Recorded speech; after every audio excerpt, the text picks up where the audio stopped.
contamos con la presencia de don José Pío Beltrán, coordinador institucional del Consejo Superior de Investigaciones Científicas en la Comunidad Valenciana, para desarrollar la conferencia que lleva por título Cultivos biotecnológicos, alimentación y salud, al cual le ruego que pueda subir al estrado.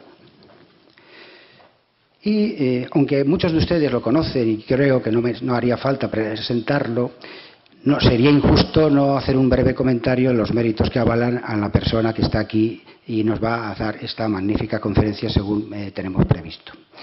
José Pío Beltrán es, además de coordinador del Consejo Superior, es profesor de investigación en el Instituto de Biología Molecular y Celular de Plantas, que es un instituto mixto de investigación del Consejo y de la Universidad Politécnica y que está radicado en este campus de la universidad. Pero además, tiene una dilatada trayectoria profesional de más de 3 décadas, sobre todo en estos aspectos de desarrollo de conocimientos de biología, el desarrollo de las plantas, en las universidades de Montana, Estados Unidos, y en el Instituto Max Planck de Alemania, al margen de otros institutos en la Comunidad Valenciana, al margen del que está en estos momentos, como es el Instituto de Tecnología de Agroquímica de Alimentos. Cuenta además con una inestimable trayectoria profesional en la gestión política de gestiones científicas, habiendo sido vicepresidente del comité organizador y de relaciones institucionales del Consejo Superior de Investigaciones Científicas y presidente de la Comisión de Bioética, muy importante sobre todo en el tema que estamos tratando, al margen de numerosas presidencias en comisiones e instituciones científicas internacionales. La última es elegido el único miembro a nivel nacional en el Comité Internacional de la Dirección de la EPSO, que está en Bruselas. Y por parte aparte de todas estas facetas que he ido comentando, una que considero fundamental desde el aspecto de la cátedra, que es la divulgación científica. José Pío ha sido el director, creador, fundador, guionista del programa Trasfondo de televisión, de la televisión de aquí, de la Comunidad Valenciana, de la televisión de la Universidad Politécnica, hasta hace unos meses en que por múltiples obligaciones ya ha dejado de llevar este programa. Pero eso no quita de que desde su fundación avale una gran divulgación científica. Y sin más, les cedo la palabra para disfrutar de la conferencia que tenemos. Si me permite, cuando él finalice, si existe algún interés en alguna pregunta, se abrirá un turno de palabras antes de irnos al vino de honor. Muchas gracias.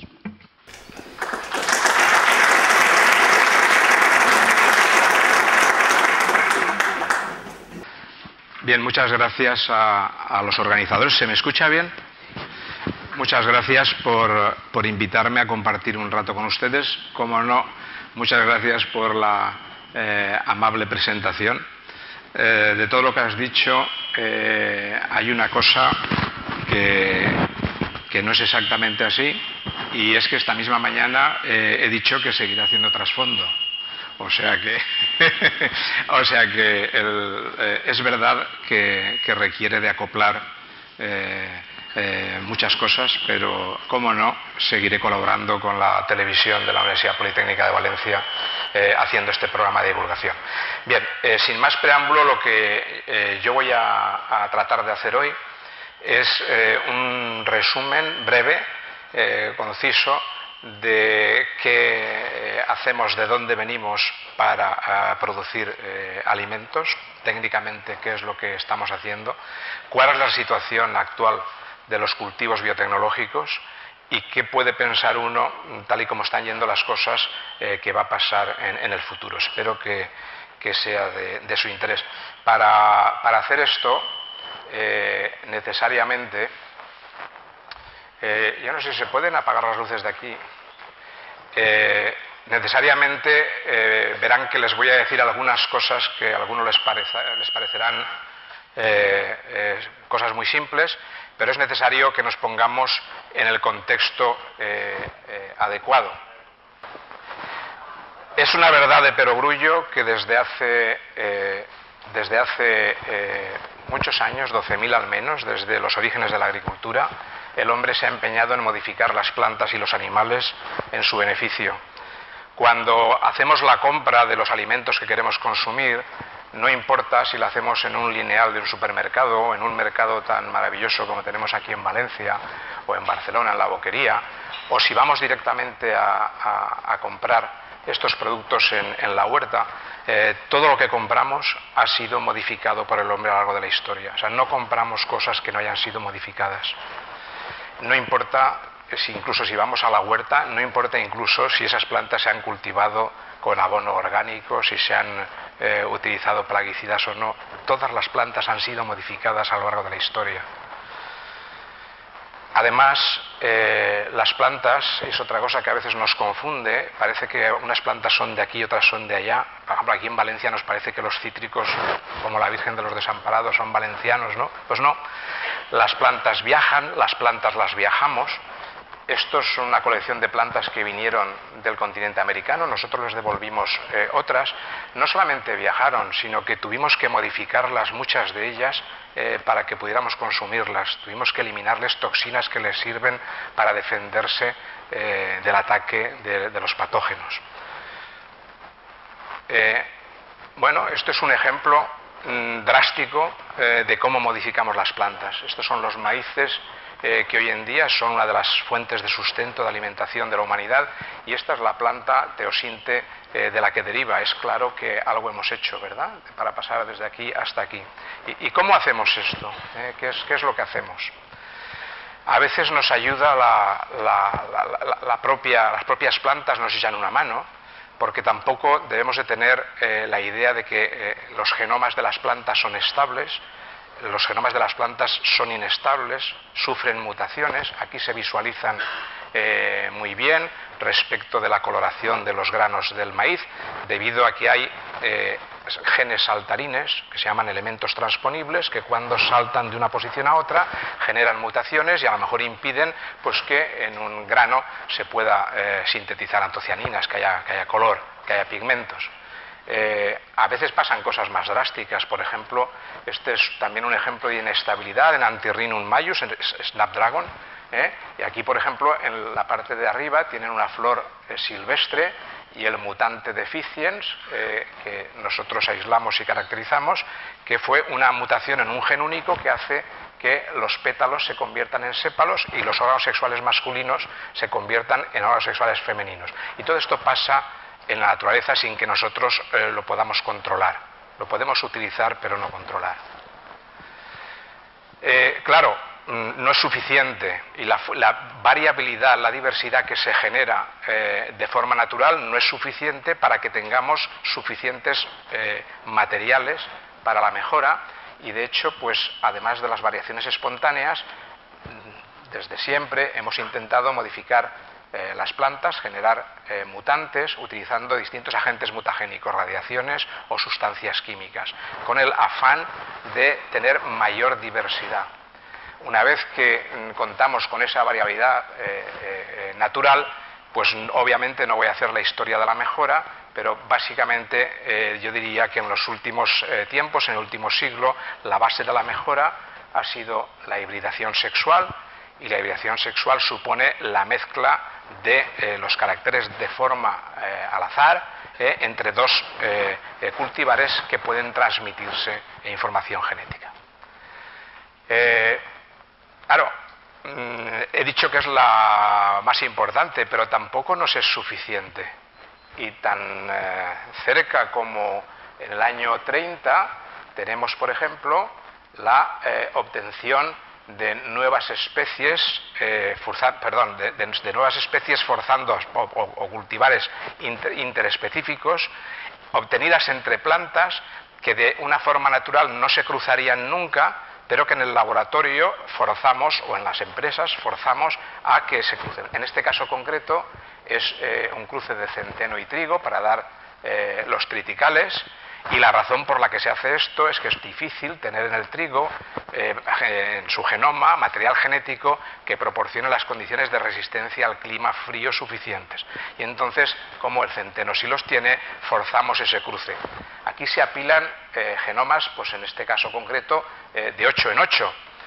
Fíjense, o sea que estamos moviendo genomas completos, apilándolos y utilizando esas plantas sin que nadie se lleve las manos a la cabeza. En Mejor Animal hay otro ejemplo. No es un pollo transgénico, es de nuevo un ejemplo semejante al que les he enseñado en la diapositiva anterior, donde en Israel este profesor pues busca a través de cruces interespecíficos obtener pollos que puedan vivir bien sin plumas y que puedan estar en las granjas sufriendo menos y obviamente a escala industrial evitando una de las etapas que luego consumen más energía, que es quitarle las plumas a los pollos. Claro, cuando uno ve el pollo así y se da cuenta de que no es un muñeco, puede incluso impresionar, pero sí impresiona porque nos olvidamos, todos relacionamos una gallina como un animal natural, comiendo en el campo, en libertad, y nos olvidamos que esas gallinas a su vez las hemos obtenido cambiando otros animales con anterioridad que nos podrían llevar a la época de los dinosaurios, y entonces ya no nos gustan tanto. Bueno, a los niños sí les gustan los dinosaurios, pero en fin, estos cambios lo que hay que ver es si son posibles, si no son posibles, qué ventajas suponen, para quién son las ventajas y si nos interesa. Pero sin la posibilidad técnica de hacer el cambio no tenemos soluciones innovadoras para los problemas. La historia de la genética en el siglo XX, si se fijan, los investigadores, y luego vienen las aplicaciones, tratábamos de entender el por qué las plantas se diferencian unas de otras, y para eso pues utilizamos unas técnicas muy reduccionistas de romper las células, obtener los genomas, y finalmente éramos capaces de aislar genes y tratábamos de correlacionar un cambio en el color o en la dimensión, en el tamaño, en el comportamiento frente a un patógeno con genes concretos. Este era un camino que le llamamos la genética directa, era un camino que se basaba pues básicamente en las leyes que este señor Mendel descubrió. Lo que pasó, la revolución que ha pasado y lo que es nuevo en el siglo XXI es que lo que hemos aprendido es a utilizar en el laboratorio estas secuencias de ADN y las secuencias que dicen ese ADN en qué momento y en qué lugar se van a expresar en los organismos vivos. Hemos aprendido a utilizarlos en el laboratorio de tal manera que lo que sabemos es básicamente cortar y pegar con mucha precisión las secuencias de ADN. Primer paso. Segundo paso, una vez que sabemos cortar y pegar, hemos aprendido a tomar estas secuencias e introducirlas otra vez en los seres vivos y observar qué es lo que pasa. O sea, que el trabajo tremendo de venir desde la diferencia del organismo a tratarlo de correlacionar con una diferencia en un gen se simplifica tremendamente, porque ahora tenemos un gen, no sabemos lo que hace, lo introducimos en un organismo, vemos qué es lo que pasa y deducimos la función. La ingeniería genética ha supuesto avances, esto que les estoy contando de cortar y pegar, tan incuestionables como que en estos momentos pues es rutinario el tomar el gen que fabrica la insulina humana, introducirlo en una bacteria y producir insulina humana sin ninguna restricción. Seguro que en esta sala o entre sus familiares hay algún diabético, pues puede mirar la cajita de la insulina que se pincha y verá que es insulina transgénica, no problema. Es más, por ejemplo, si hablamos de animales, los argentinos han conseguido introducir el gen humano de la hormona de crecimiento humano en una vaca, y una única vaca en la leche que produce a lo largo de un año produce suficiente hormona de crecimiento para abastecer el mercado mundial. Bueno, estas cosas son cosas que ya están ahí y que hoy por hoy no se cuestionan. Pero a introducir los genes y deducir qué es lo que pasa, o buscar una aplicación, le llamamos genética al revés, en contraposición a la genética que nos hacía venir desde el organismo a los genes. Ahora vamos del gen a la función, y esta utilización de la genética reversa es lo que realmente ha puesto patas para arriba la situación en el campo, tanto en la investigación básica como en las aplicaciones que necesitamos. ¿De acuerdo? Cuando utilizamos esas técnicas de cortar, pegar e introducir, que son técnicas de ingeniería genética, y lo aplicamos a las plantas de cultivo, terminamos obteniendo lo que se denominan cultivos biotecnológicos o cultivos transgénicos. ¿Ventajas?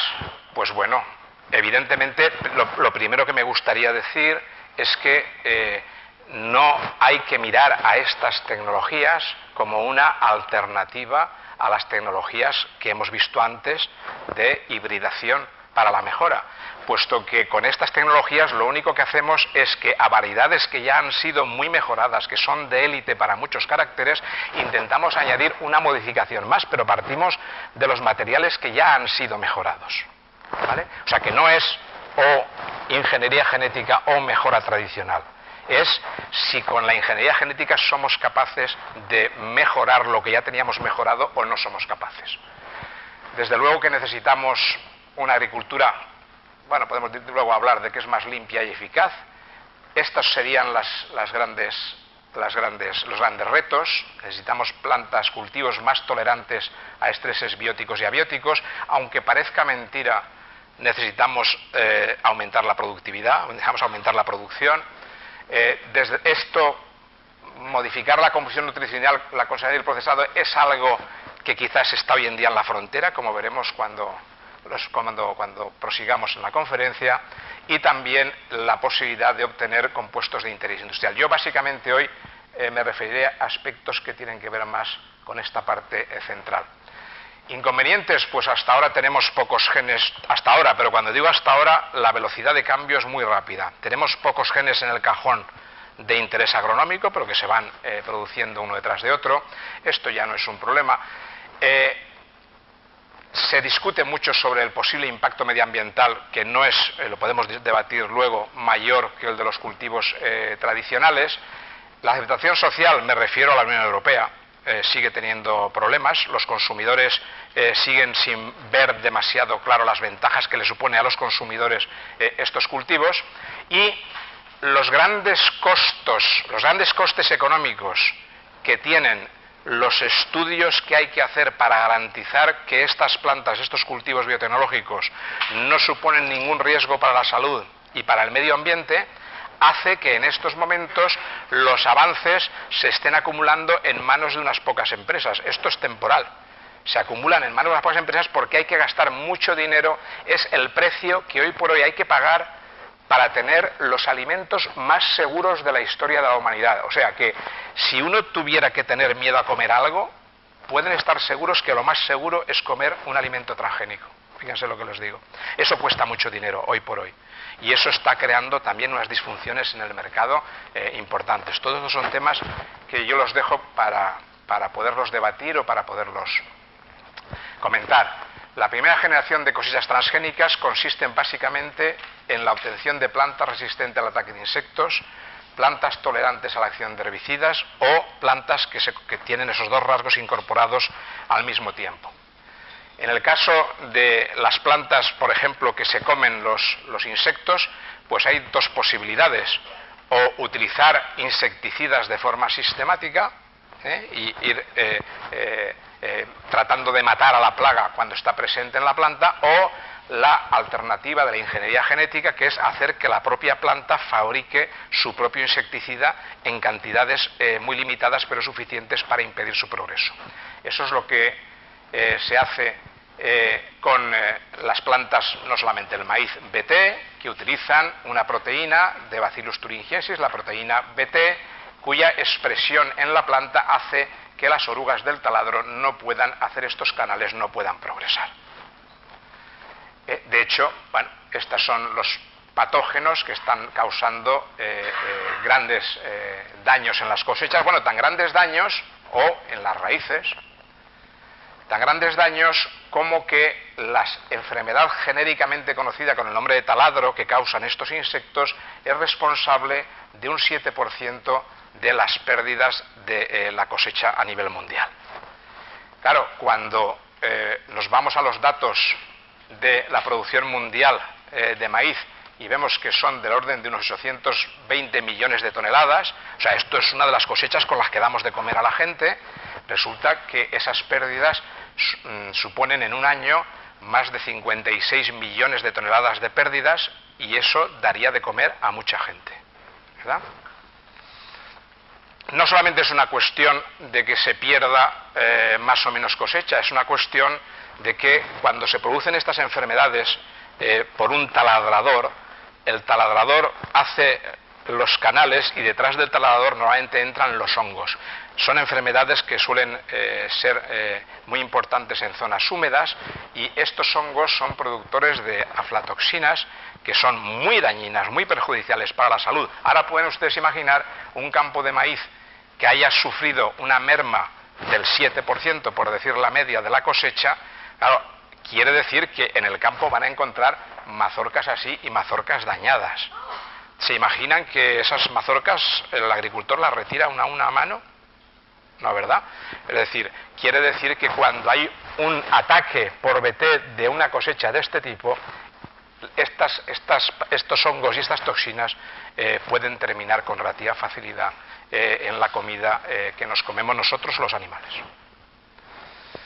Bueno, el algodón, ¿qué decir del algodón? Aquí en España ha habido un problema con el algodón tremendo, un problema de ataque por insectos, de tal manera que estas cosechas necesitan a veces más de una decena de aplicaciones de insecticidas, más de una decena de aplicaciones en una campaña. Bueno, es algo que se evita prácticamente si uno utiliza el algodón BT, y pueden ver aquí la diferencia de comportamiento en la derecha respecto a la izquierda de un algodón resistente al ataque de insectos o no. Aparte de la producción, obviamente está el aporte de insecticidas al campo. Me interesa a lo mejor resaltar en este momento que este algodón se utiliza mucho en países emergentes y obviamente en países muy desarrollados, porque a veces parece que estas tecnologías solamente sirven en parte del mundo desarrollado, porque ya llegaremos a la situación de la Unión Europea. En el caso de las cosechas que toleran herbicidas, por ejemplo, aquí de los más utilizados están el glifosato y el glifosinato. Los dos hacen referencia son sustancias que son capaces de inactivar la vía de biosíntesis de aminoácidos, por tanto de proteínas, por tanto esas plantas no pueden sobrevivir. A partir de un mutante espontáneo en bacterias se encontró una enzima que resiste al glifosato, y este enzima es el que se puede introducir en las plantas para que la planta tolere la acción del glifosato. En el caso del glufosinato, pues digamos la diana es la glutamina sintetasa, pero el camino es el mismo, es la síntesis de proteínas. Evidentemente, claro, si yo no hago caso de las malas hierbas, no trato con herbicida, pues la conclusión es que voy a tener una producción menor, o dicho de otra manera, si quiero producir una cantidad voy a tener que utilizar mucho más territorio. Es decir, claro que en este campo, cuando trato con el herbicida, disminuyo la biodiversidad. Claro que sí, pero es que cuando uno quiere utilizar un territorio para producir, es difícil dejar que los demás compitan con lo que quieres producir. Pero si no lo hago, lo que va a pasar es que voy a necesitar muchos más campos como este, voy a tenerme que salir de aquí, voy a tenerme que ir fuera, a copar mucho más territorio para producir lo mismo. Además, evidentemente, si yo tengo plantas tolerantes a herbicidas, no voy a tener que, ahora lo verán en la imagen, no voy a tener que labrar, puedo hacer siembra directa, no voy a tener que tratar con herbicidas de preemergencia. O sea que este tipo de cultivos que toleran herbicidas son beneficiosos para el medio ambiente desde muchos puntos de vista. ¿Cuál es la situación actual de estos cultivos biotecnológicos? Pues se concentran la gran parte de la producción en estos cuatro: soja, maíz, algodón y colza. Son 15 años de historia de cultivos transgénicos. Esta es la evolución en el caso de la soja, del maíz, del algodón y de la colza. No voy a entrar en detalles, pero el resultante es que en el caso de la soja estamos ya por encima del 81% de soja biotecnológica disponible a lo largo y ancho del mundo, es decir, que queda como un 15% de soja que no es transgénica, 2/3 partes del algodón, 1/3 parte del maíz y 1/4 parte de la colza. Esa es la situación de esos cuatro cultivos mayoritarios. A veces pensamos que solamente hay estos cultivos transgénicos, pues no. Aquí están los millones de hectáreas que hay en cada país, y lo que se cultiva, pues Estados Unidos, maíz, soja, algodón, colza, remolacha, alfalfa, papaya y calabaza. Papaya es muy interesante, es el único frutal transgénico que hoy se comercializa y que ha permitido que no desaparezcan las plantaciones de papaya, que son muy susceptibles a un ataque de virus. Y las plantaciones de Hawái están intactas, mediante que las pocas que quedan en Latinoamérica están todas muy tocadas y en vías de desaparición. Un cultivo que va a tener muchos problemas. Bueno, fíjense los países que más cultivos biotecnológicos tienen: Estados Unidos, pero Brasil. Lula decía que no iba a tener transgénicos. Argentina, los países emergentes, India, China. Por ejemplo, miren, China, algodón, tomate, álamo, papaya y pimiento dulce. Aquí no dice arroz. Los chinos están ensayando en estos momentos en campo más de 100 variedades distintas, más de 100 cultivos distintos de arroz transgénico. Es decir, o sea, esto es tremendo. Bueno, miren la lista de los países y realmente, pues, solamente tenemos que ir al final para ver nuestros países de la Unión Europea. Son países que, en cualquier caso, todos cultivan menos de 100.000 hectáreas, Alemania y Suecia, para la patata de uso industrial recientemente aprobada, Rumanía, Eslovaquia, Chequia, España estará por aquí, efectivamente, con unas 100.000 hectáreas de maíz. Y este es el resumen. Han pasado 15 años. La superficie acumulada de transgénicos supera los 1.000 millones de hectáreas. En el año pasado han sido 148 millones de hectáreas. Esto es el equivalente a 64 veces la superficie de la Comunidad Valenciana o 3 veces la superficie de España. Lo digo para que lo visualicemos mejor. Cogemos 3 Españas, le hacemos todo un campo y esos son los cultivos transgénicos del año pasado. Han sido más de 15 millones los agricultores que han utilizado cultivos biotecnológicos en 29 países. Si ven el mapa, a pesar de que España la tenemos toda pintada de verde quiere decir que hay cultivos biotecnológicos, son solamente 100.000 hectáreas. Es tremendo, porque queda prácticamente la Europa nuestra, Centro Europa, Sur de Europa y África, es lo que queda casi como territorio libre de cultivos biotecnológicos. Sin ser muy malo, añadiría que así nos va a unos y a otros.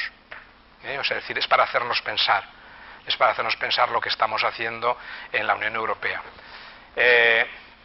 Bien, decía antes que nos interesa, una de las dianas es producir más y utilizar menos territorio, preservar la biodiversidad, incluso contaminar menos. Y para esto saco el ejemplo de los híbridos. Esta es un poco la evolución desde aquel teosinte a los maíces híbridos. Los maíces híbridos no necesariamente se obtienen mediante ingeniería genética, sino que los híbridos que se han utilizado básicamente no se han obtenido por ingeniería genética, pero sin embargo saco el ejemplo porque ahora enseguida se lo voy a explicar. Fíjense, para el que no esté familiarizado con el tema, un híbrido, debido a un fenómeno que nadie ha sabido poner en términos de genes, que se llama el fenómeno de la heterosis, es mucho más productivo, las plantas son mucho más vigorosas y producen más que las líneas puras. Y no hemos sabido todavía encontrar las bases moleculares. Yo tengo unos cuantos colegas que andan detrás de las bases moleculares de la heterosis muchos años. Es complicado. Pero lo que sí es cierto, y esto se demuestra aquí muy bien, por ejemplo, en España hemos pasado en los años 60, 70, de necesitar prácticamente 3.000 metros cuadrados para producir una tonelada de maíz a una tercera parte. Y eso es el paso de las variedades tradicionales a los híbridos más productivos. O sea, es tremendo. Bueno, ¿por qué les cuento esto? Pues obviamente estoy barriendo un poco para casa porque les quiero poner el ejemplo de un desarrollo nuestro, que es la utilización de una secuencia de un gen, de un promotor de un gen muy especial que nosotros obtuvimos de guisante, que es un gen que se expresa exclusivamente en los tejidos estructurales de los órganos sexuales de las anteras, de los órganos sexuales masculinos, y entonces ligando una ribonucleasa a esta región promotora es posible hacer plantas que sean androestériles. Y las plantas androestériles son absolutamente necesarias para poder desarrollar híbridos en el caso de los cultivos que se hacen, que se permite el cruce, como veíamos antes con el maíz en el ambiente. Es decir, si yo tengo que asegurarme de que este cultivar o esta línea es el padre y esta es la madre, y esto sucede porque en el campo el polen se vuela o los insectos lo dirigen, la única manera de asegurarme que este es el padre y esta es la madre es haciendo que este no pueda ser el padre, destruyendo los órganos sexuales masculinos. Esto es una patente nuestra, de nuestro laboratorio, en el IBMCP, que la hemos aplicado a multitud de plantas, tanto plantas modelo como plantas de cultivo, y que en estos momentos se están ensayando en Estados Unidos para maíz y en China para arroz, para hacer híbridos. Otra de las cosas que se derivan del trabajo nuestro concreto del laboratorio es que nos hemos dado cuenta de que cuando interferimos muy tempranamente en el desarrollo de los órganos sexuales masculinos en el tomate, lo que hacemos es desencadenar la formación de frutos partenocárpicos. Frutos, aquí lo tienen en un cultivo modelo que es el microtón, pero también lo tienen en variedades comerciales como Moneymaker o también P73. Entonces se desarrollan los tomates sin necesidad de que suceda la polinización y la fertilización. O sea, estamos liberando a este cultivo de las condiciones climáticas que se necesitan para que se produzca. Fuera de rango, y lo hemos probado con cultivares comerciales diversos y funciona perfectamente en todos ellos. Les quiero poner también algún ejemplo de cosas que están pasando hoy en España que todavía están muy lejos de la aplicación. Por ejemplo, este es un trabajo que están llevando a cabo colegas del CSIC en Zaragoza y en Málaga, Iñaki Ormaza y María Herrero, donde se han encontrado con una mutación en chirimoyo que permite el desarrollo del fruto partenocárpico sin las semillas. Bueno, haciendo un estudio muy fino del desarrollo de estos frutos, se dieron cuenta de que había un error en los óvulos que les recordaba el de una mutación en un sistema modelo, que es Arabidopsis, e inmediatamente lo que se han encontrado es que tenían un gen candidato, porque sabían qué gen en el sistema modelo era causante de esa mutación, un gen candidato para explicar por qué tienen un chirimoyo que se desarrolla perfectamente y no tiene semillas. Y efectivamente ese gen está mutado, es el gen que está mutado en este chirimoyo. En estos momentos estas gentes están obviamente es para España, el chirimoyo no es un cultivo importante, pero sí están en contacto con los países productores de chirimoyo en Latinoamérica, básicamente, que son los que van a tratar en una primera fase, van a intentar hacer el transgénico y van a intentar buscar alternativas a hacer el transgénico, porque la cuestión de los transgénicos probablemente en muchos de estos países habrá que verla a medio largo plazo.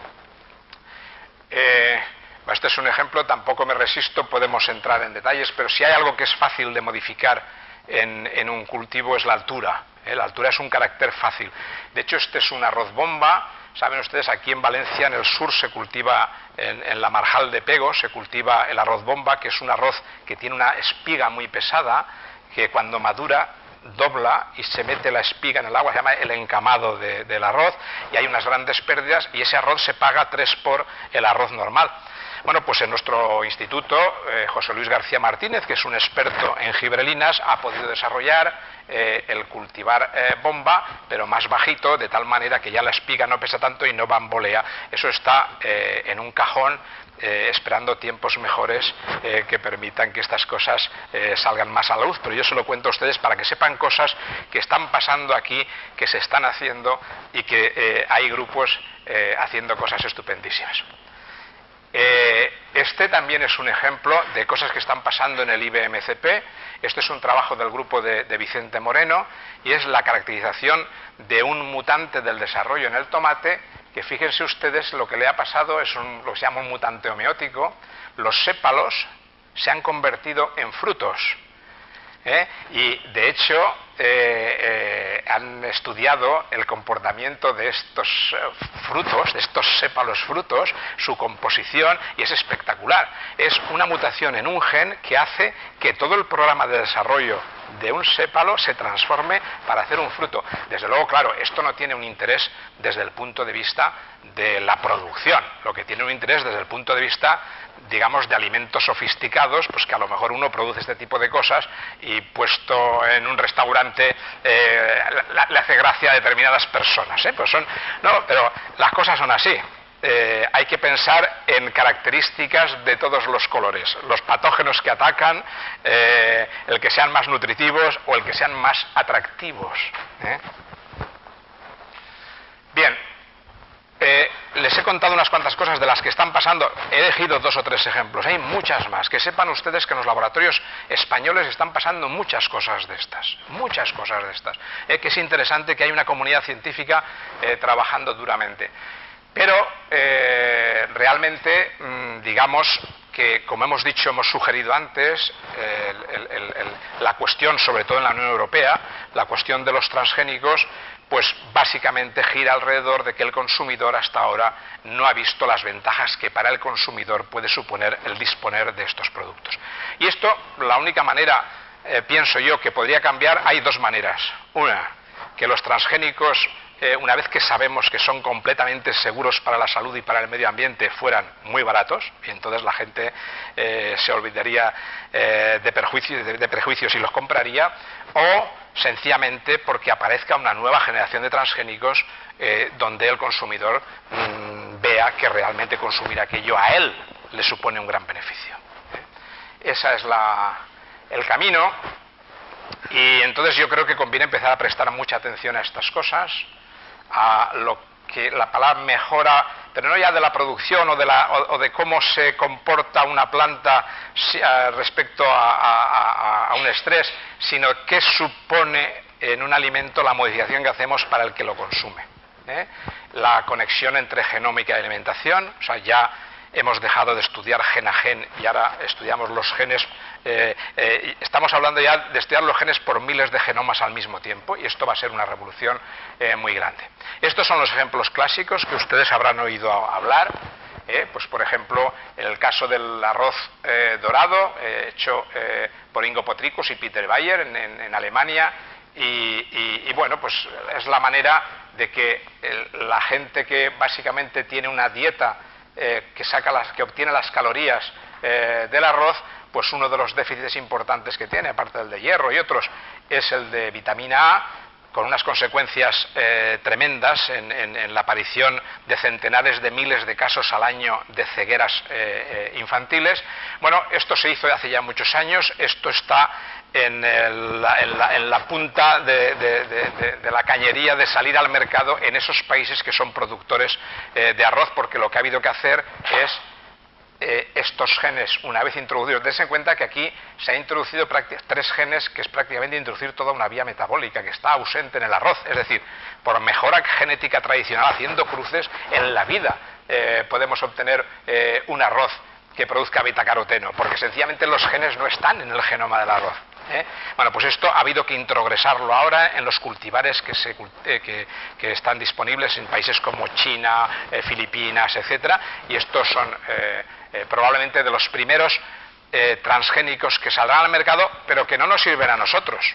Porque ahora expliquemos a un valenciano que tiene mucho interés comer la paella con este arroz dorado, cuando se supone que la dieta de estos países suministra betacaroteno por un tubo, o sea, suficiente, o sea, que para nosotros aparentemente no tiene interés. Ahora verán por qué digo lo de aparentemente, o sea, afirmo, no tiene interés, pero les voy a hacer una reflexión.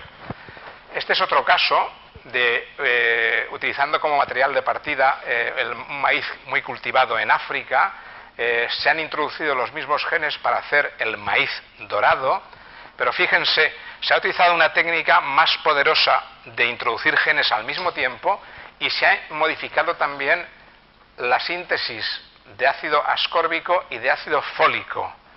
Entonces, en el caso del ácido fólico, y viendo también la composición de la audiencia, les quiero llamar la atención de que incluso en un territorio como el nuestro, como en Valencia, 1 de cada 10.000 niños nacidos nace con espina bífida. Eso es una enfermedad neurológica gravísima que hace que el nacido en estas condiciones no pueda caminar en su vida. Bueno, ¿saben por qué se nace con espina bífida? El 90 y tantos % de los casos es sencillamente porque en el momento de quedar embarazada la madre tenía una deficiencia en ácido fólico. Pero en el momento quiere decir que esa deficiencia sucede en unos periodos de tiempo tan cortos, es suficiente una semana, 2 semanas, que muchas veces la mujer ni se ha dado cuenta que está embarazada, es suficiente para que el niño o la niña nazca con espina bífida. Bueno, hay 2 soluciones. O acostumbramos a todas nuestras mujeres en edad fértil a estar tomando píldoras de ácido fólico que tenemos que ver si se absorben o no, o sencillamente vamos a preocuparnos de que en la dieta de los alimentos más corrientes, no de algunos alimentos especiales, los tengamos biofortificados, los tengamos enriquecidos con este tipo de sustancias. Lo digo porque viendo lo dorado parece, bueno, por aquí, en fin, tomamos vitaminas en exceso, pues estas cosas nos hacen falta. No, a veces hay que ir con cuidado, que a veces sí que nos hacen falta. Bueno, y no me resisto tampoco a poner este caso que también es de un colega del Instituto de Agricultura Sostenible en Córdoba. Este ha hecho un pan que es un pan apto para celíacos.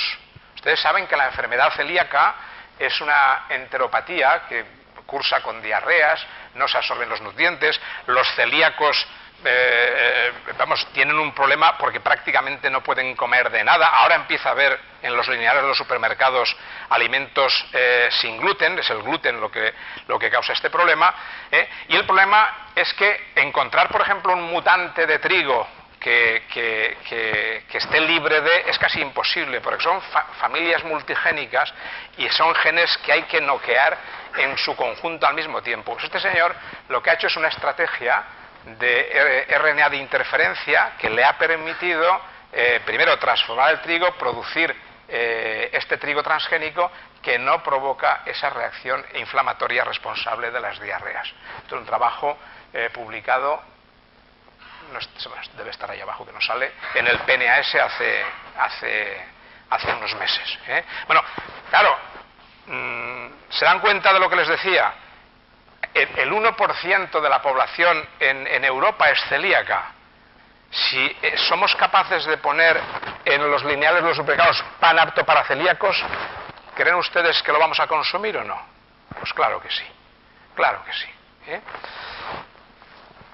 Bien, estoy acercándome hacia los últimos mensajes que les quería dar y quería hacer una reflexión sobre qué podemos hacer para ayudar en esta dirección, no en el caso de patologías como la que acabo de describir, pero qué podemos hacer para conseguir lo que la FAO llama Food Security, es decir, Food Security existe cuando es posible que todo el mundo tenga acceso en cualquier circunstancia a la cantidad, por razones económicas y de acceso, a la cantidad suficiente de alimentos que le permitan cumplir con sus necesidades de dieta para llevar una vida sana. Básicamente ese es el concepto al que nos queremos ligar y que no queremos perder de vista en ninguna ocasión. Bueno, en nuestros países, ¿se han parado ustedes a pensar de que nos morimos? ¿De qué se muere la gente? Pues la gente, básicamente, en nuestros países están por aquí. Nosotros estaríamos, de momento estábamos por aquí, ahora no sé si con la crisis nos estamos yendo para allá, pero los países pobres, pues básicamente en porcentaje se mueren mucho de enfermedades infecciosas, también de accidentes aquí en la derecha y mucho también de enfermedades crónicas. Conforme vamos subiendo la renta, vemos que caen mucho las enfermedades infecciosas, los accidentes pues siguen siendo importantes, crónicas. En los medios, esas enfermedades crónicas pues siguen siendo los más importantes y se va a disparar en los ricos. De eso nos morimos. ¿Qué son las enfermedades crónicas? Pues las enfermedades crónicas son estas.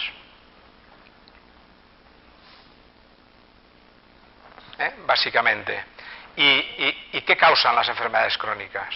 Pues, entre otras cosas, son de etiología mezclada y múltiple, pero entre otras cosas es muy importante fumar, es muy importante la inactividad física, la obesidad y, fíjense, unhealthy eating. O sea, uno de los problemas más importantes, una de las causas más importantes de muerte, por qué nos morimos, es porque comemos mal. Pero además encima no son lineales que cada uno afecta, no, están muchas de estas causas cruzadas. Bueno. ¿Y qué se puede hacer desde la biotecnología verde en favor de una alimentación más sana? Pues una de las posibilidades es aumentar los componentes saludables de los alimentos. Y les quería contar el caso de otra amiga. En este caso no es española, pero la he elegido este ejemplo porque al final tiene un enganche, más que español, tiene un enganche valenciano, ya verán. Y es el caso de los tomates púrpura obtenidos por Cathy Martin en el Johning Center. Bueno, esta mujer era una experta en biosíntesis de pigmentos en flores de plantas, en antocianinas. Las antocianinas son sustancias con un alto poder antioxidante. Entonces lo que hizo fue utilizar una región promotora llamada E8 de tomate, que hace que un gen se exprese únicamente durante la maduración del tomate, y tomar dos genes, Rosea y Delilah, que están aislados de pétalos de flor, de pétalos de Antherinum maius, y expresarlos en el tomate. Y entonces cuando hace esto, lo que consigue, estos son líneas distintas, aquí están los ejemplos, pero fíjense que no son estos tomates que a veces encontramos en el mercado que tienen la cubierta oscurecida, sino que son unos tomates con un color violeta o púrpura muy intenso. Y obviamente, después de muchas pruebas de comprobar la producción concreta de qué sustancias, las propiedades antioxidantes de esos pigmentos, lo que me importa resaltar aquí hoy es que existe un sistema experimental de laboratorio, que es el de los ratones deficientes en la proteína P53, que cuando las dos copias del gen de P53 están noqueadas, se llama un knockout, lo que le pasa al ratón es que muere muy deprisa, pero muere porque desarrolla tumores cerebrales y muere muy deprisa.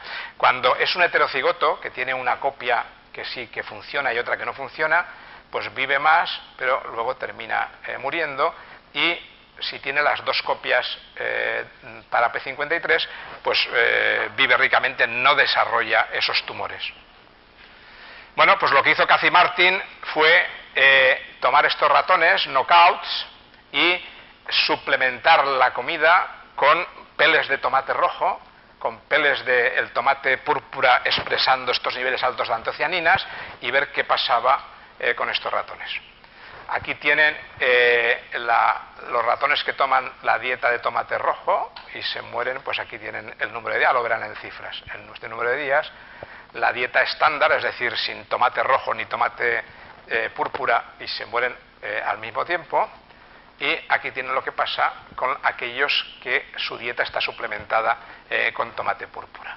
Si lo vemos en tiempos o en días, fíjense que el porcentaje de días, el medio de vida, de resistencia frente a esta aparición de tumores, se pasa de 140 a 180 días. Si esto lo traducen en el plazo de tiempo, suponiendo que esto funcionara en humanos, en el plazo de tiempo que viviría un humano que va a desarrollar un tumor, es espectacular.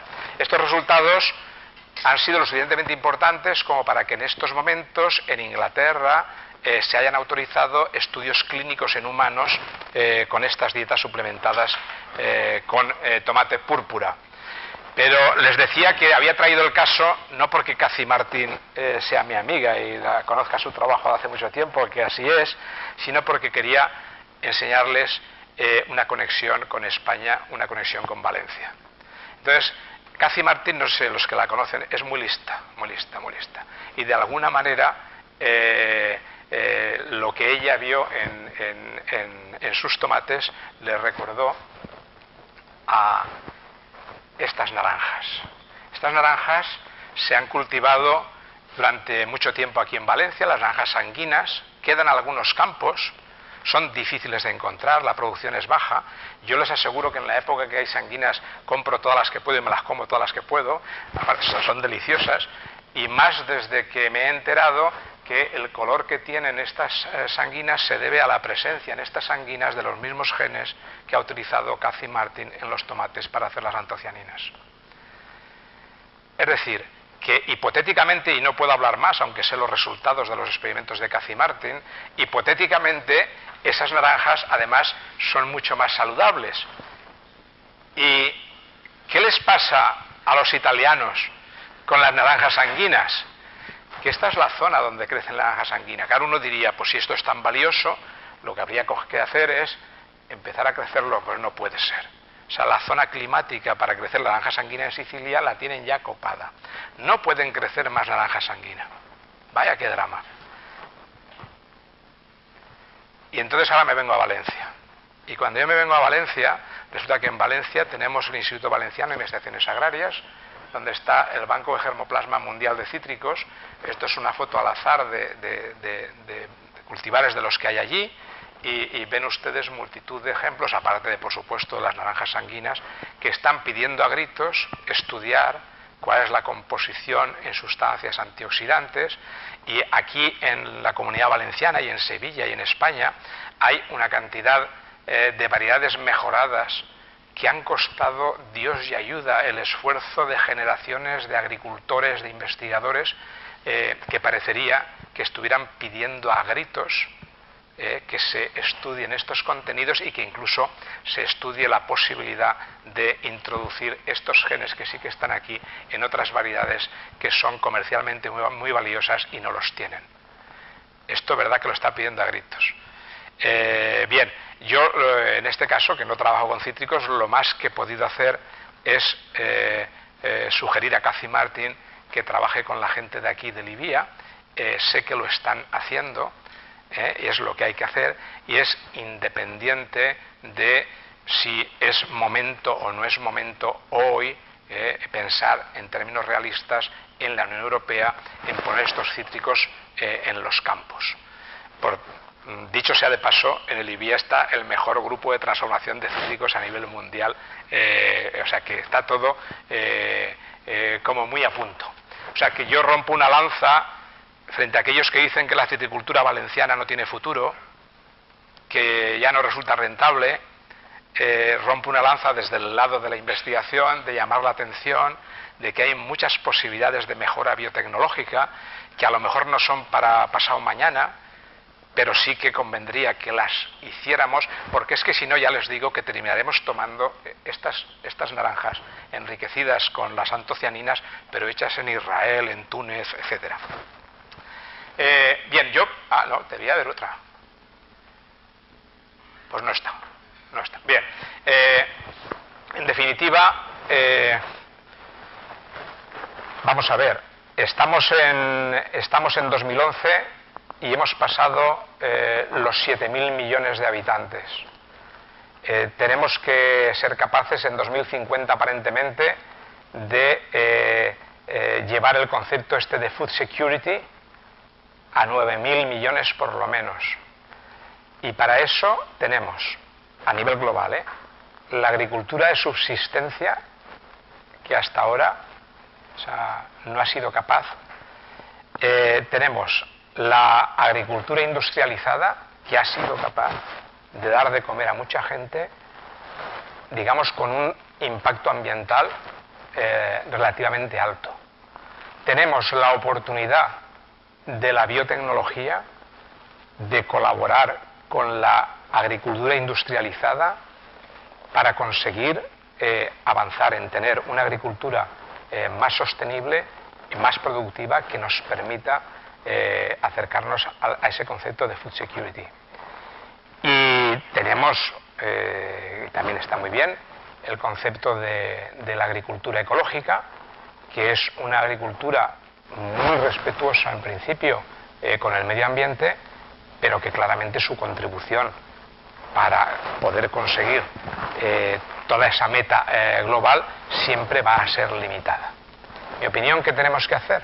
Pues lo que tenemos que hacer es cogernos todo de la mano, los que defienden una agricultura ecológica, independientemente de que no quieran esa interrelación con la agricultura biotecnológica, que yo creo que sería muy positivo. De hecho, muchos de los conceptos de la agricultura ecológica, esto que estoy diciendo ahora sería considerado anatema, pero muchos de los conceptos por algunos, han sido introducidos claramente en los objetivos, en las metas y en el camino que se está haciendo desde la agricultura biotecnológica. O sea, la agricultura biotecnológica no es una agricultura para producir más a coste de lo que sea. No. Es para producir más de forma más limpia y de forma más respetuosa con el medio ambiente. Yo espero que sea posible esa cooperación, esa coexistencia entre todos, y sí tengo que terminar diciéndoles que sí me preocupa que la Unión Europea esté, respecto de los cultivos biotecnológicos, en una situación de retraso que espero que no se mantenga mucho en el tiempo, porque esos trechos y esos caminos luego cuestan mucho tiempo de recuperar. Y con esto yo, por mi parte, he acabado.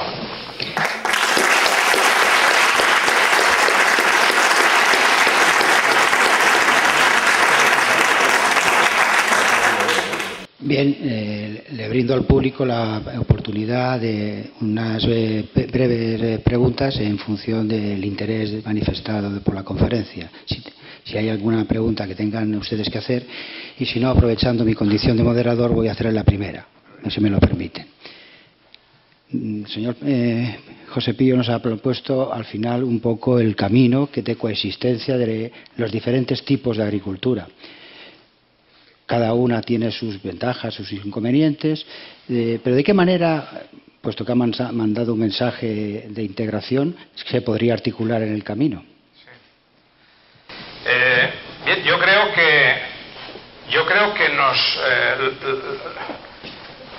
hace falta mucha regulación, mucho orden, mucho querer hablar, pero a mí me gusta cuando incluso es difícil llegar a un acuerdo.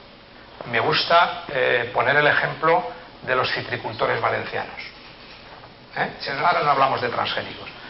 Aquí, durante mucho tiempo, por lo que sea, los consumidores han decidido que no quieren cítricos con semillas. No quieren tomar un cítrico y escupir las semillas. No quieren. Las unidades de producción son pequeñas. Y cada agricultor decide que planta la variedad que él quiere, sin ningún orden. O sea, pues uno quiere una variedad temprana, más tardía, la piel más fácil de pelar, cada uno hace lo que quiere. Se han seleccionado con mucho esfuerzo por parte suya y por parte de investigadores variedades rentables económicamente, que tienen la gracia de que son sexualmente, sus flores son sexualmente autoincompatibles y son partenocárpicas.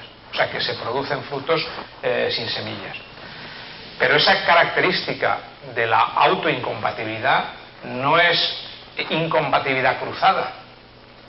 Entonces, de hecho, lo que sucede muy a menudo es que, dependiendo de dónde autoriza la Consellería a poner las colmenas para hacer miel de la flor de azar, o dependiendo de las condiciones climáticas, se produce esa transferencia de genes, esa transferencia de polen cruzada.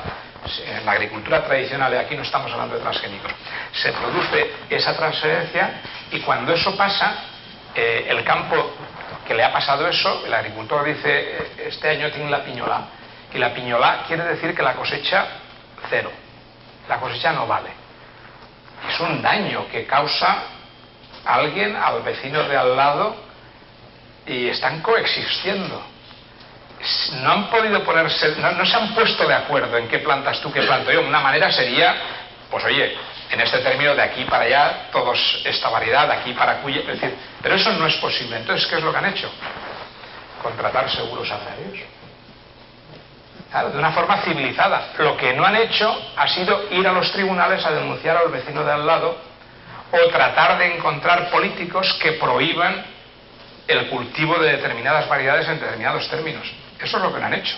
O sea, la lección la tenemos aquí en Valencia, con los que incluso para mí creo que sería bueno el hablar, por lo menos en las plantaciones nuevas, de que estos conceptos tecnológicos se incorporaran a la hora de tomar decisiones, y en las nuevas, desde luego, tenerlo en cuenta. Y en las viejas, como no es posible y no vamos a estar arrancando campos para poner otros, pues hay que buscar las fórmulas que les permitan a todos sobrevivir. Y todos son todos. Los que quieren comercializar una variedad y los que quieren comercializar la otra. No os vale el decir solamente la mía y a los demás. No. O sea, yo creo que hay que trabajar, hay que hablar mucho y hay que buscar soluciones para problemas. Fíjense ustedes, la mayor parte de los problemas que se presentan con los cultivos biotecnológicos se han presentado antes ya con los cultivos tradicionales. O sea, es mentira que los cultivos biotecnológicos presenten problemas nuevos. Son problemas de siempre. Hay que encontrar las soluciones y hay que aplicarlas con valentía. Entonces yo creo que, claro, la Unión Europea es un territorio bastante complicado. Bastante complicado a nivel, ya no digo, a nivel de los distintos países. Lo que estoy diciendo, yo sé que tiene miga, pero es que no hay otro camino. Bueno, es decir, lo estamos viendo estos días. Estamos siendo capaces de perder competitividad a marchas forzadas y esto no es más que un ejemplo. Es decir, la Unión Europea no puede permanecer al margen de estas tecnologías. No puede. A corto plazo puede. Y detrás de estos debates a veces hay muchos intereses de muchos tipos, también de protección, hay muchas cosas. Pero hay que hablar y hay que buscar soluciones entre todos. O si no, la Unión Europea pues seguirá siendo un lugar de segunda clase. En definitiva, diálogo y sentido común, ¿no? ¿Alguna pregunta más, por favor? Bueno, primero quería felicitarte por la intervención, muy interesante. Y bueno, en segundo lugar, yo evidentemente soy usuario, como todos nosotros, de lo que aquí nos has puesto, pero en mi plano profesional, ya sabes que yo me dedico a la producción animal y por lo tanto producción animal y forrajes. Y he visto ahí algo que no conocía, millones de cosas que no conozco, pero aquí había muchas también, y una relacionada con el tema de la producción de forrajes. Comentadas que en Estados Unidos se utilizaba alfalfa transgénica.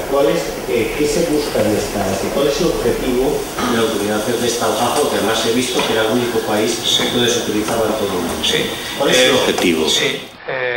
Básicamente lo que se buscan modificaciones que hagan al forraje más digestible, tratar de evitar accidentes que a veces se producen por producción excesiva de gases, es mejorar la digestibilidad, modificar la planta para que sea más digestible.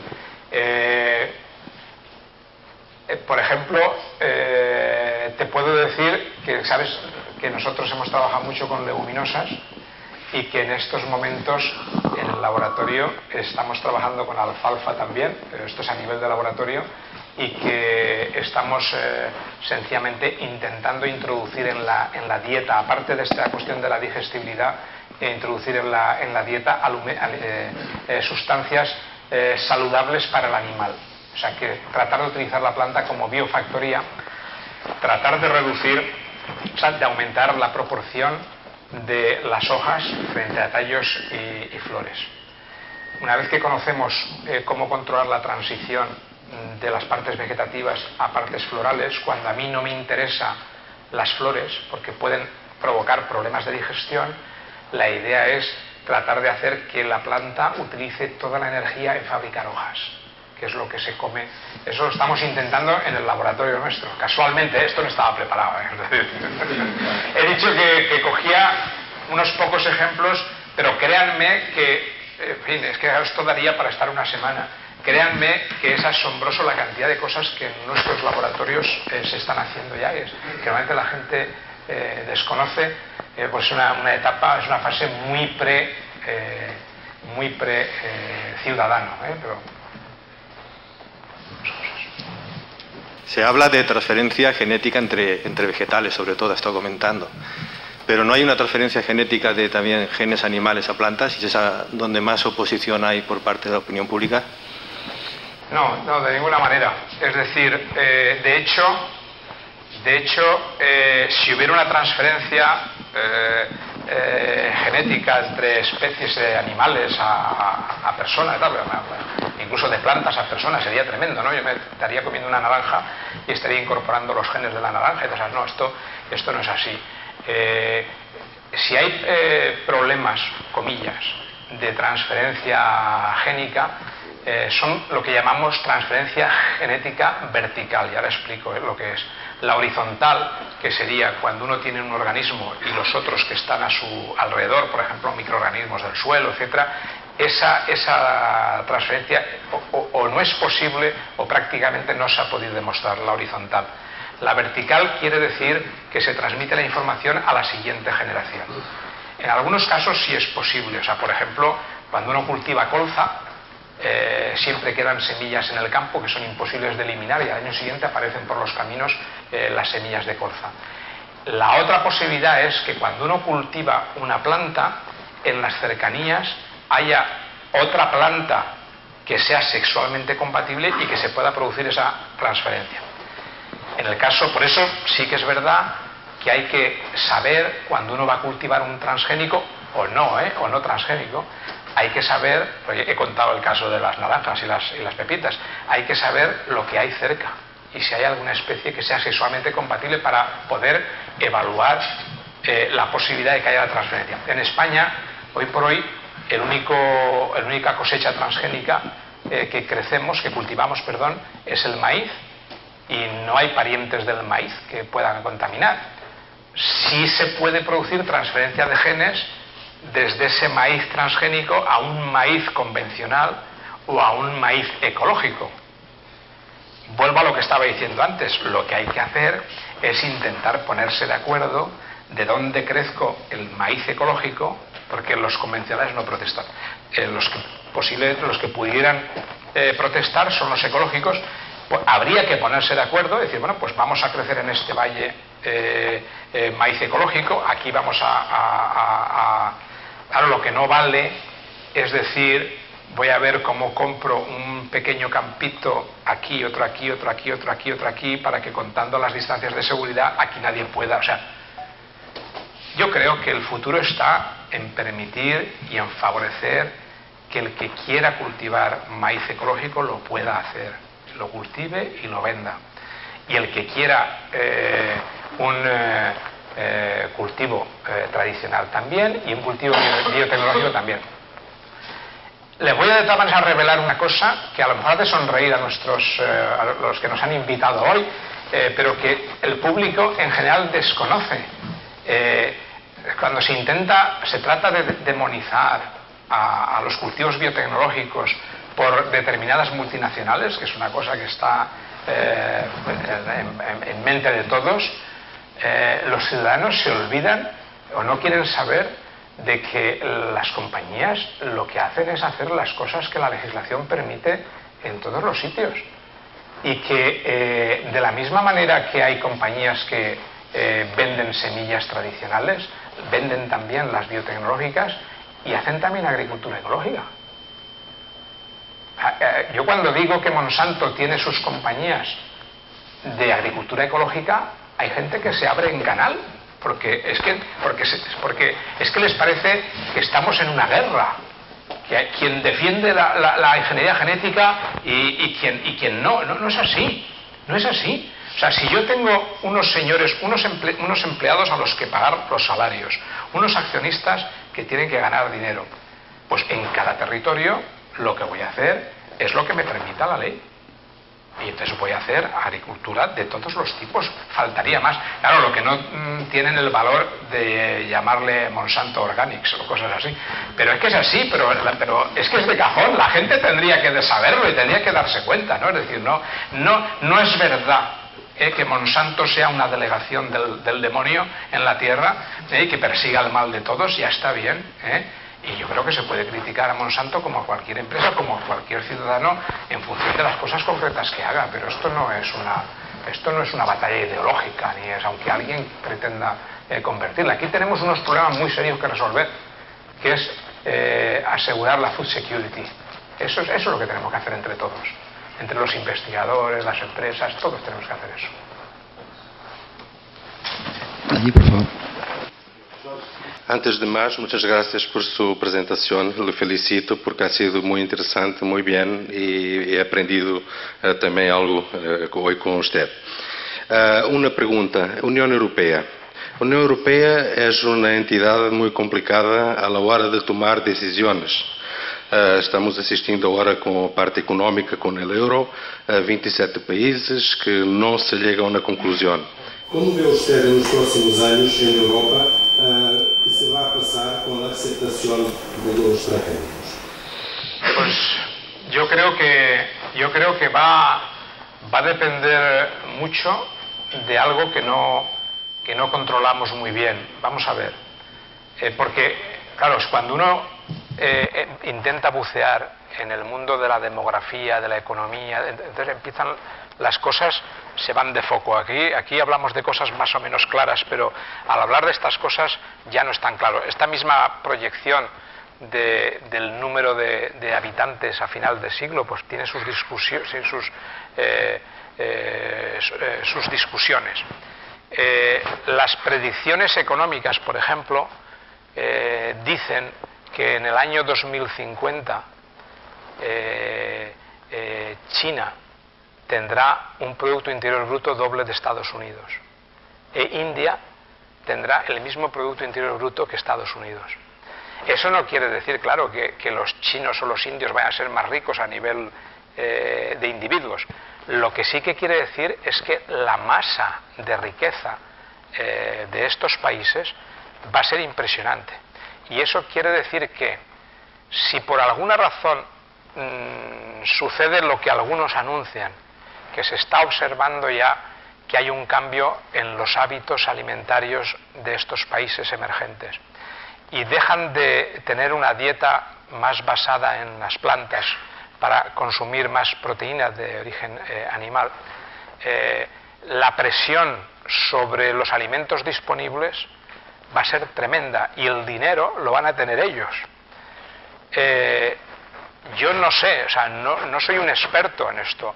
Yo no sé si la Unión Europea vamos a poder seguir pensando que producimos suficientes alimentos a un precio que podemos pagar. Puede pasar perfectamente que esto empiece a no ser así y yo creo que cuando esto no sea así, claramente cambiará. Por ejemplo, los grupos que se oponen a los cultivos biotecnológicos han intentado, sin éxito, que se prohíban las importaciones de soja transgénica. ¿Por qué? Bueno, pues sencillamente no lo han conseguido, no por nada, sino porque es imposible. O sea, si Europa prohíbe la importación de soja transgénica, se arruina toda la ganadería europea. No hay con qué dar de comer, porque ese 15% que queda de soja, el precio sería disparatado y no sería... O sea, entonces las cosas a veces pasan o no pasan en función de que haya algo que realmente lo haga posible. Yo, sin embargo, he vivido en Alemania y sé los problemas que hay conceptuales en Alemania para asumir estas tecnologías. Yo, sin embargo, creo que todavía nos va a costar. O sea, que no es algo que, si se resuelve al plazo de tiempo que a mí me gustaría, es decir, si se resuelve más deprisa, lamentablemente creo que va a ser porque no vamos a tener más remedio que asumir, comillas, esos supuestos riesgos, comillas, que yo no creo que sean, pero a lo mejor algo nos fuerza a cambiar. Si no, todavía costará mucho. Yo podría contar muchas anécdotas del tiempo que he vivido en Alemania y el trabajo que he hecho allí y cómo lo ven los alemanes. Hay que entender a los alemanes, los franceses tienen otro tipo de... Vamos, que daría para hablar muchísimo tiempo, pero claro, si cojo esa derivada... Bien, yo creo que para seguir con el programa previsto y por el horario que tenemos, y como pienso que ya ha habido suficientes preguntas, y después de esta ilustrativa y didáctica conferencia que no nos ha defraudado en absoluto, les voy a dar las gracias a todos ustedes por su asistencia y les invito al vino de honor que tendrán preparado en el hall. Muchas gracias.